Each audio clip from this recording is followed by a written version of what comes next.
Qu'est-ce que l'attitude du détachement engagé? Donc c'est une attitude que j'encourage pour travailler la souplesse de l'esprit, c'est une attitude proprement philosophique.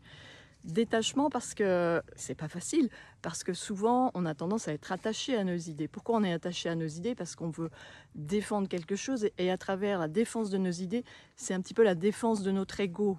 On a l'impression qu'en défendant notre idée, on montre qu'on est intelligent. Quand on est trop attaché, on va pas écouter l'idée de l'autre. Quand on est trop attaché, on va tout de suite réagir pour se défendre et on va tout de suite percevoir la critique comme une attaque si on n'est pas détaché. Alors que si on est détaché, la critique, c'est plutôt une occasion de penser. Donc travailler ce détachement, c'est chercher à ne pas se défendre, à ne pas vouloir montrer qu'on est intelligent. D'ailleurs, j'ai fait une vidéo pour montrer que il faut ne pas vouloir, en fait. Il faut détacher la pensée du vouloir. Les personnes qui commencent leurs commentaires par « c'est faux ce que vous dites, n'importe quoi et qui ne donnent pas d'arguments, eh bien, elles ne pratiquent pas du tout ce détachement engagé. Alors, détachement engagé, ça ne veut pas dire que c'est pas de l'indifférence. Là, ça m'intéresse, je m'implique, mais avec une forme de légèreté. Il y a une dimension un peu jeu, un peu qu'on trouve par exemple chez Socrate dans l'Apologie. J'ai fait une vidéo sur ce texte de Platon, on voit son attitude,